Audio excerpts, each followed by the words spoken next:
it's my joy today to bring you a few of my favorite books. And when they first asked me to do this, I said, oh, okay, I love books. I love to read. My family sold books for 30 years to homeschoolers. That's my childhood.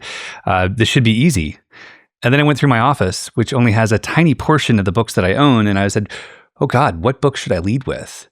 So rather than taking you on a journey through the deepest books, the books on the Kabbalah, the books on Christianity, or anything else, I really wanted to talk through some of the stuff that really impacted my family. And not just my family, but myself and how I show up in life today so incredibly differently than I did 7 years ago. The books that led me to Front Row Dads, the books that led me to Austin, and the books that continue to shape the man I am and the father, the husband, the leader that I want to be. So the first one is written by a woman, which I love. Totally unexpected. I stole this book from my wife. This was 2018, 2019. She started reading Brené Brown. And I'd heard of her. I'd never seen her. I never understood anything. And she said, I need you to read this chapter.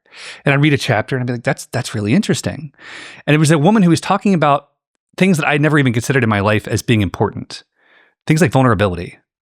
Things like leading through not a lens of who we want the world to see us as, but who we actually are. Sharing our pain.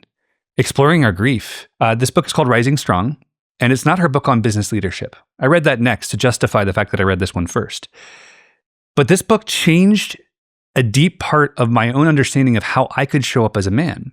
I joined EO, so I understand the idea of vulnerable shares, but I didn't understand how to use them in the rest of my life. In the rest of my life, I still wore a mask. I still wore a mask of success. I still wore a mask of overworking. I believed that I had to have this thing called work-life balance, which I don't know how much you know, but biology says that doesn't exist. Balance in nature it doesn't happen. Anytime there's equilibrium in nature, nature works to devour it as quickly as possible because we're not designed to balance. We're designed to flow. This book massively shifted that. And I've read many others of Brené's books, but this one lives on my bookshelf in my office because it reminds me of a time where all of this was so new to me that I couldn't even accept it. It felt woo-woo. It felt weird. It felt unmanly. Yet what I found on the other side is the most powerful masculinity, not alpha male BS, but true male. Who am I really? How do I really show up for my family? How do I show up for my friends? How do I show up in my business? How do I show up in a way that's actually real versus a projection of what I hope people will believe about me? You're not like most men. You don't just scroll, you study. You don't just parent, you lead. And you don't just read, you implement. And that's why we made this, a no-fluff, battle-tested list of books that sharpen men like you. Picked by our tribe, proven in real life, these books are going to stretch your mind, fuel your growth, and challenge who you thought you had to be. These aren't just great reads. They're tools to help you grow as a father, husband, and a man. Get the list and all the insights that bring it to life at frontrowdads.com/books. So, Brené Brown, Rising Strong. The next one, speaking of masks, this is actually a copy I gave my son. He was 13 years old and they did a Enneagram test at school. Our kids go to an Acton Academy, which we just love. And suddenly he came home from school and goes, Dad, I'm a 4. I said, you're a 4 or what? He goes, Enneagram. You guys like the Enneagram, right? I remember you talking about it. This book was the one that actually led us to the Enneagram. The concept of the Enneagram is that there are 9 different types of humans. And that the very first mask we put on is our personality. Who were we before we put on our personality? This book is called The Road Back to You. It's by Morgan Cron. I'm sure I'm saying that wrong. And when I read this book, it was probably, again, 2018, 2019, and it opened this idea that maybe all the projections I put forward, maybe even all the goals that I'd set for myself, maybe all of this was other people's influence that would make my mask look better. Who was I behind that mask? What did I really value? At the time, I thought it was money. I thought it was freedom. I thought it was the ability to buy the next airplane, the next boat, the next sports car. And when I got down to it, what I really wanted, who I really was, I wanted to have kids who wanted to spend time with me when they were adults. I wanted a wife who still wanted to have sex with me. A lot. Like every day. I wanted to have a partnership with my partner, my spouse. Not just sex, but I wanted to have fun. I wanted to adventure. I wanted to show my kids the world. Not to put it on Instagram, but to allow them to understand that they live a blessed life and that they need to love others and bless them despite what they have, just for who they are. So this book was an incredible journey into who I truly am. And I can't recommend it enough for anyone who's on this path to going, what's next? The next one's a departure. I've been told I have to keep this short, so I'm keeping it short. This book is called Shoe Dog. It's by Phil Knight. I am not a sneakerhead. In fact, most people would say I have terrible style. And that's okay. I do. I wear the same color shirts every day and the same pants every day and the same shoes every day. And that's okay. I can appreciate shoes. I can appreciate style. It's just never been my focus. But we listened to this book. We were doing an air show. There was a period in my life where we had an air show team and I loved it. And we got to take the family with us. And it was my excuse for vacations. Up until 2022, my family had never taken a proper family vacation. Every trip was tied to work. Every trip was tied to something about the business because it allowed me to justify my time away. Even if I'm taking them in a motorhome, we're going to Pennsylvania, we're going to Wisconsin, we're going to wherever, everything was tied to work because it allowed me to feel as if I wasn't abandoning my purpose, which was really me abandoning my need for my ego to be fed and people to tell me I was doing a good job at work. But on the drive home from Pennsylvania in 2020, I think it was 2021, maybe 2020, the detail doesn't matter. What matters is I listened to this book. At the time I'm driving a 40-foot bus, towing a 30-foot trailer, which is highly stressful. I learned to drive in a bus and trailer, and I don't recommend it to anyone. But I had 3 kids in this bus. And in the bus, all 3 kids could watch TV, they could play with Legos, they had all these opportunities. And I was playing this book in the driver's seat. And I found myself with my wife sitting in the front seat, and we're listening to this book, and it was delightful. And all of a sudden, my then 7-year-old son sat down next to my wife. And for 17 straight hours, he listened to this book.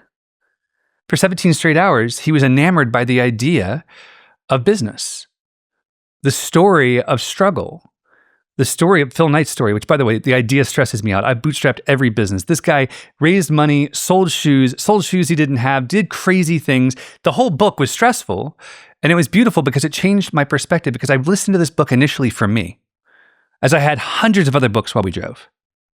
I listened to this book because I thought I could learn something. I thought I could change how I did business. The gift it gave me instead was the idea that I didn't have to listen to these books just for me. The lessons were for my children too. And it's not just books, it's men, it's women, it's leaders, it's people I can put in their life to establish and challenge them to step into the next phase of who they can be. So now when we travel, we don't just listen to, whatever Netflix show they want to watch on the road. No, we listen to great books. And at our school, each kid has to do what's called a great book review, a GBR. And I remember my eldest, who's now 14, his first year in Acton, he was 12. And his first GBR was all about The Gap and the Gain, a book we listened to on our way to school every day that I was not convinced they'd even heard a word of. But when he was asked what great book he wanted to review, he said, I want to review Gap and the Gain. I said, why? He said, because it changed how I think about everything. I said, what? Our kids pick up more than we think. It's not about what we teach them. It's what they reflect in us and the values that we show them. So Shoe Dog was the first book in that series for me, to allow them to establish a new baseline for truth. So much of the time we spend trying to protect them, trying to keep them as children. And I think that's beautiful. Their innocence is so important. And there's always opportunities for us to educate them in a way that's powerful. On the move to Texas, I don't have a copy here with me, but we listened to Will Smith's autobiography. And there certainly are some chapters you might want to skip for your 8 and 10-year-old kids as we did. But it was miraculous to have conversations about ayahuasca, about the struggle of the Hollywood world, about the pontification that happens when you believe that you're meant to be famous. Really precious. And the last book is a book I read in 2019 and have since recommended to thousands of people. I average between 5 and 10 a week. This book is called No More Mr. Nice Guy. The author's been featured here on this podcast before. His name is Dr. Robert Glover. He lives in Puerto Vallarta, Mexico. And 2 years ago, I got to meet him. And I almost brought another book with me from another wonderful author. It's called The Amazing Development of Man by Alison Armstrong. Met her this summer. What I keep finding is I meet these authors and they're my heroes, and they actually turn out to be better than I thought. This book shifted everything in my life. By the time I was halfway through it, I bought a copy for my wife. By the time I finished it, I bought a copy for my father and my brother. By the time I got to the process of sharing this book with my wife, I bought a copy for every employee. Now every client of mine in my coaching business gets one. Everyone I meet, I'm like, this is the baseline of understanding why we show up as men the way we do. I don't care if the clients I'm working with are women. They need to understand why the men in their life show up the way they do. And there's a deep-seated truth in this book that is never once spoken. It's a book about codependence. It's a book about the way that we project our needs without being honest. It's a book about how we really short circuit our relationships because we hope that they'll fulfill us more than we can fulfill ourselves. So I read this book. I've read it many times. I recommended it more. It's the one book that if you listen to this segment and you go home or you hop on Amazon that I hope you buy. Someday I'd love to get stock in Dr. Glover's book deal because I think that I've helped him sell a lot. It has over 16,000 five-star reviews. This is a phenomenal book. It's a quick and easy read, and it's deep. And there's background of really great studies and scientific method. And when you read this, which I hope you do, I hope that you reach out. I'm available on LinkedIn. My website's easy to find. It's just my name. Please let me know what your experience has been with any of these books. Thank you as always for listening, and come join Front Row Dads. We'd love to have you. Thanks for listening today, fellas. If you got value from this episode, I ask that you take 1 second right now and you share this with another dad in your life that you respect, that you know is committed to becoming a better man, family man, and businessman. And on that note, I want to honor you for choosing growth. Your family will thank you years from now for all the effort that you're putting in to learn the strategies so you can show up more fully for them today. Take care.